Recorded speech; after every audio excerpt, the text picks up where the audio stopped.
Hi friends, ரேடிகாசி சீரியலில் நாளைக்கு என்ன நடக்க போகுதுன்னு பார்க்கலாம். வாங்க வீடியோக்குள்ளே போகலாம். நம்ம சேனல் இன்னும் சப்ஸ்கிரைப் பண்ணாதவங்க சப்ஸ்கிரைப் பண்ணிக்கோங்க.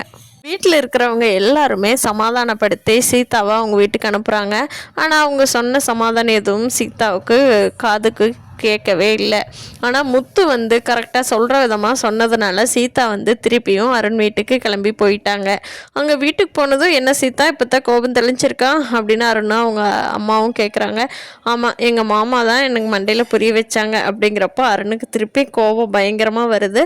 ஆனால் அவங்க அம்மா சமாதானப்படுத்தி இருக்க சொல்லிட்டாங்க. இங்கே பார்த்தா ரோஹிணிக்கும் மனோஜுக்கும் குழந்தை இல்லை, கண்டிப்பாக குழந்தை வேணும் அப்படின்னு சொல்லி விஜயை வந்து வீட்டில் கம்பல் பண்ணுறாங்க. சரி, ஹாஸ்பிட்டலுக்கு போய் செக் பண்ணி பார்க்கலாம் அப்படின்னு சொல்லி போய் செக் பண்ணி போகலான்னு போனப்போ இந்த டாக்டர் வந்து ஃபஸ்ட்டு நீங்கள் வந்து குழந்தையா மாறணும், அப்போ தான் உங்களுக்கு குழந்தை பாக்கியம் கிடைக்கும், சீக்கிரமாக அதுக்கான ப்ராசஸ் நடக்கும் அப்படின்னு சொல்லி டாக்டர் சொல்கிறாரு.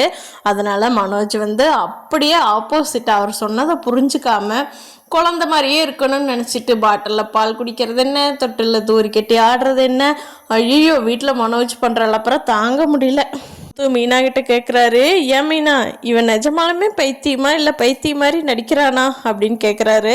குழந்தை இல்லைங்கிற பிரச்சனை கடைசியில் வந்து கிறிஷை தத்து எடுத்துக்கலாம் அப்படிங்கிறதுல கொண்டுட்டு வந்து ரோஹிணி நிறுத்திடுவாங்க.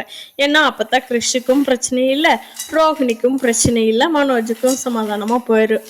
கடைசி கட்டமாக இந்த முடிவு தான் எடுக்க போகிறாங்க. அது வரைக்கும் எல்லா இதுவும் பண்ணுவாங்க. ரோஹிணி பண்ணின தப்பெல்லாம் வீட்டில் தெரிய வந்ததுன்னா எல்லாத்துக்குமே ரொம்ப சந்தோஷம். பார்க்கலாம் ஃப்ரெண்ட்ஸ், ரோஹிணி பண்ணுற தப்பு எப்போ தான் எல்லாத்துக்கும் தெரிய வருதுங்கிறத. நான் மேன்மேலும் சம்பாரித்து ஃப்ரூட்ஸ் பொக்கே அப்படி அதிகமாக ஆர்டர் எடுத்து பண்ணுறது, அதிகமாக உழைச்சி மீனாவும் முத்தவும் காசு மிச்சம் பண்ணி வீட்டில் மேலே ரூம் சீக்கிரமாக போட போகிறாங்க. நான் ரொம்ப சந்தோஷமாக இருக்க போகிறாங்க. இந்த நாள் சீக்கிரமாக வரப்போகுது. பார்க்கலாம் ஃப்ரெண்ட்ஸ், இன்னும் அடுத்தடுத்த சுவாரஸ்யங்கள் இனி வரப்போகிற நாட்களில் பார்க்கலாம்.